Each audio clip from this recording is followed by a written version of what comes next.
Olá pessoal, tudo bem? Nós estamos aqui no nosso vídeo que fala sobre os atributos de Deus, nosso quarto vídeo que fala sobre os atributos de Deus. E nós vamos tratar agora sobre a liberdade. Qual é o significado da palavra liberdade dentro do conceito bíblico, dentro do conceito teológico? Então abra o seu coração, faça as suas anotações e aprenda à luz da palavra de Deus. Qual é o significado de liberdade nas escrituras, na teologia, quando se refere a Deus? Nós precisamos compreender isso. Liberdade em Deus significa que Ele é independente das suas criaturas e de sua criação. O que as escrituras falam com relação à liberdade aqui no sentido, nós estamos falando, os atributos de Deus. Nas escrituras, quando Isaías perguntou ao povo quem havia guiado, aconselhado ou ensinado o Senhor, ele esperava uma resposta. E a resposta é ninguém, pois somente Deus é livre, ou seja, independente de suas criaturas. Nós vemos isso em Isaías 40, de 13 a 14. Nós vamos estar abrindo aqui, Isaías 40, de 13 a 14. A palavra de Deus diz: quem guiou o Espírito do Senhor? Ou como seu conselheiro o ensinou? Com quem tomou ele conselho para que lhe desse compreensão? Quem o instruiu na vereda do juízo e lhe ensinou a sabedoria e lhe mostrou o caminho do entendimento? E a resposta aqui, obviamente, é ninguém. Deus é livre, ou seja, independente de suas criaturas. A questão que surge com relação à liberdade de Deus. Se Deus é livre, estaria ele restrito de alguma maneira? Normalmente a resposta dada indica que Deus está restringido apenas por sua própria natureza. Ou seja, a sua santidade o impede de pecar. E aí surge outra pergunta: mas como podemos usar a palavra impede em relação à sua perfeição? Se alguém é perfeito, a resposta: não pode haver restrições.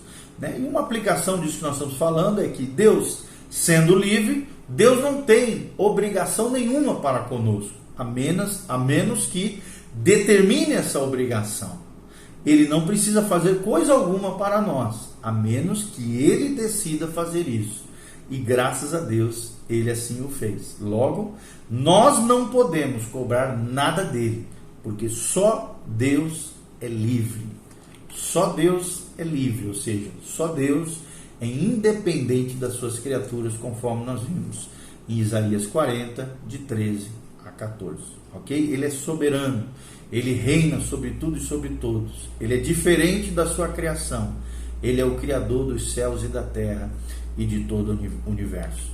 Outra característica muito importante, ou virtude, ou perfeição de Deus é a onipotência. Nós precisamos compreender mais sobre essa virtude, essa faceta do caráter de Deus. Qual é o significado da onipotência à luz da palavra de Deus? A onipotência implica que Deus é todo-poderoso e pode fazer tudo o que seja coerente com a sua própria natureza. O Senhor decidiu não fazer tudo o que estaria de acordo consigo mesmo, por motivos que somente Ele conhece. E as Escrituras, o que as Escrituras dizem sobre a onipotência de Deus? A expressão todo-poderoso é usada apenas para referir-se a Deus na Bíblia, nas Sagradas Escrituras. Ocorre 56 vezes. E essa é a base do conceito de onipotência que nós vemos nas Escrituras. Ou seja, Deus revelou a si mesmo como Deus Todo-Poderoso a Abraão, por exemplo, lá em Gênesis 17:1. Também assim se revelou como Deus Todo-Poderoso a Moisés, em Êxodo capítulo 6, versículo 3, aos cristãos, lá na segunda carta de Paulo aos Coríntios, capítulo 6, 18, e o apóstolo João, diversas vezes em Apocalipse. Nós vemos Apocalipse 1:8 e Apocalipse 19:6, nós vemos João fazendo várias menções desse Deus Todo-Poderoso. Uma questão que surge quando nós pensamos na onipotência de Deus: a onipotência possui alguma limitação? É a pergunta que surge. E a resposta é sim, em duas áreas: as limitações naturais e as limitações autoimpostas.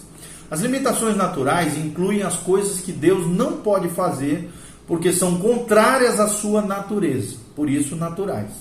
Por exemplo, ele não pode mentir, está lá em Tito, capítulo 1, versículo 2, porque A natureza de Deus é verdade, verdade plena, completa. E outra coisa que a Bíblia diz, Tiago 1,13, que Deus não pode ser tentado pelo mal. Ele também não pode negar a si mesmo, está lá em 2 Timóteo 2,13. Então, as limitações autoimpostas incluem aquelas coisas que Deus escolheu não incluir em seu plano, mas que poderia ter incluído se não contradizesse a sua própria natureza, o seu caráter, os seus atributos quanto às suas perfeições. Por exemplo, ele decidiu não poupar seu filho, não salvar todas as pessoas, ele decidiu não escolher todas as nações nos dias do Antigo Testamento, ele decidiu não escolher Esaú, ele decidiu não poupar Tiago, está lá em Atos capítulo 12, versículo 2. Embora Deus pudesse ter feito qualquer uma dessas coisas, sem que fosse incoerente com a sua onipotência, em seu plano eterno, ele decidiu não fazê-lo. E como ele é soberano, ele pode fazer essas coisas. Senão, não seria Deus.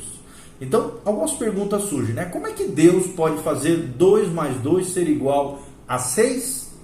Não significa, a resposta é que não significam que existe uma falha em sua onipotência.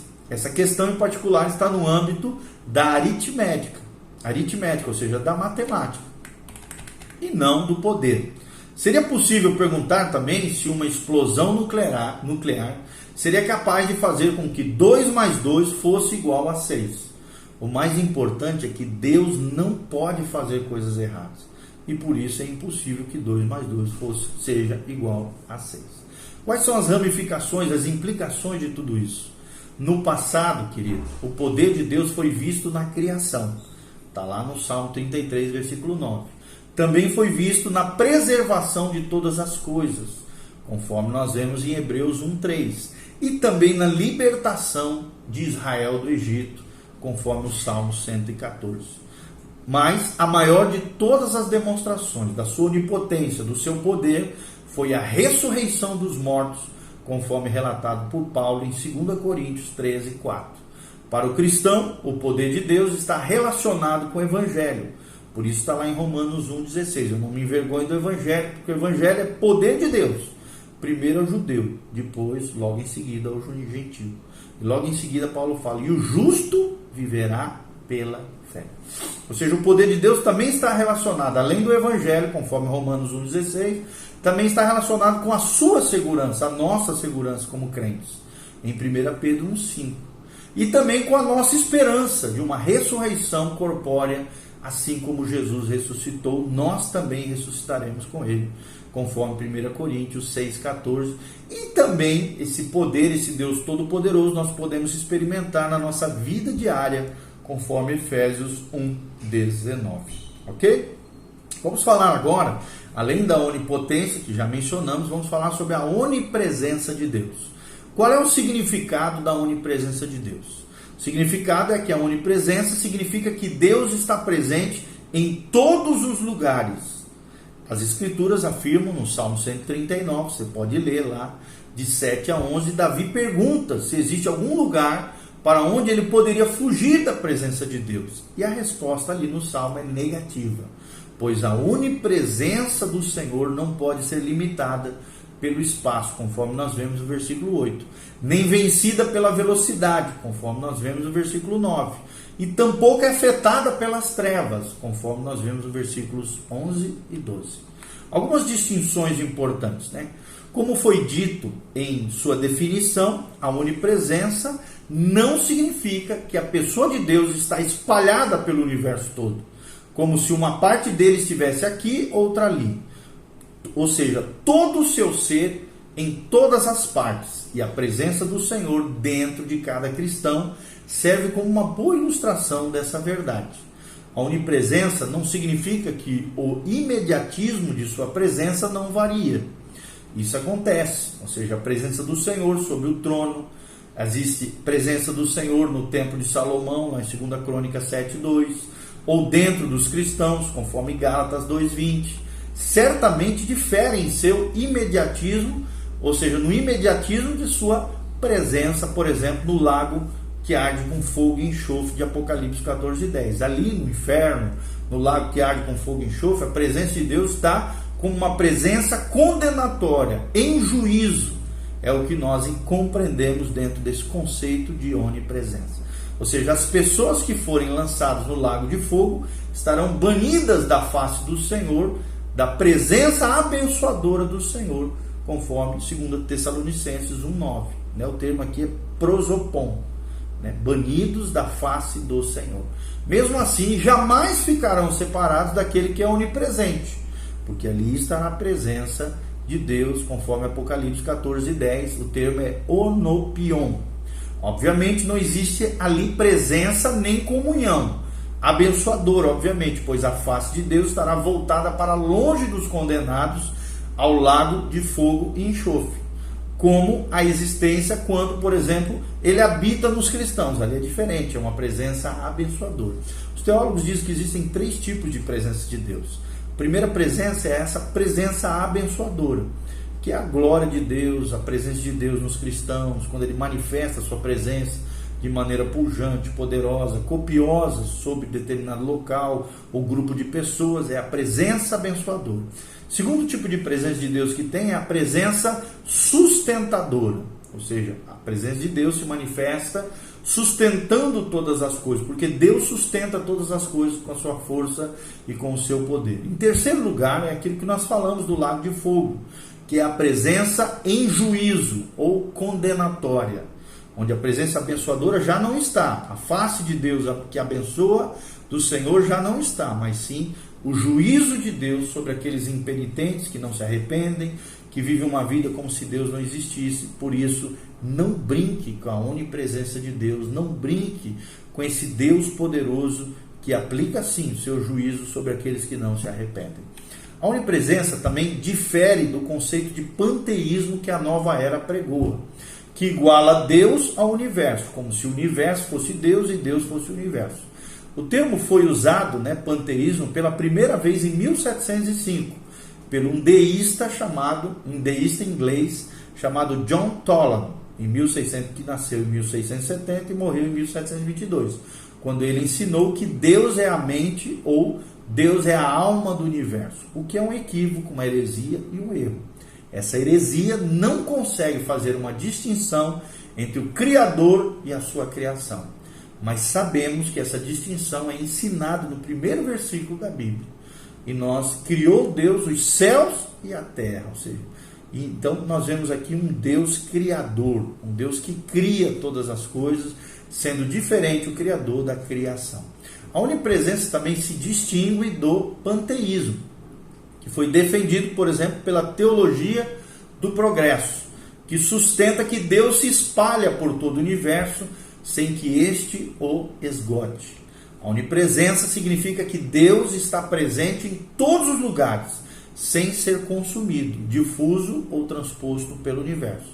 Igualmente, Deus não está evoluindo, conforme ensina essa teologia equivocada do processo. Ok? Então, é uma heresia, é um equívoco, essa teologia chamada teologia do processo, que sustenta que Deus se espalha por todo o universo sem que este o esgote. Algumas ramificações com relação a tudo isso que nós estamos falando. Em primeiro lugar, ninguém pode escapar da presença de Deus. E esse é um alerta aos ímpios, aos incrédulos, e um conforto para aqueles que são cristãos. Pelo fato de Deus ser onipresente, podemos experimentar a sua presença em todas as circunstâncias da nossa vida. Não importa se estão boas ou más, difíceis ou fáceis, o Deus onipresente sustenta você, cristão, da fé, aquele que leva Deus a sério, não importa as circunstâncias que você está vivendo. Lembre-se, é um alerta à onipresença de Deus, é um alerta que deve levar os ímpios, os incrédulos a consertar sua vida diante de Deus com arrependimento, confissão e abandono dos seus pecados.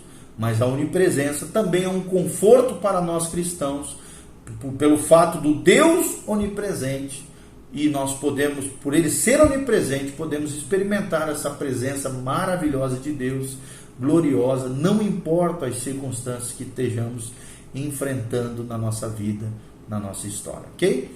Que Deus abençoe você. No vídeo seguinte nós continuaremos a falar sobre os demais atributos ou perfeições de Deus, ok?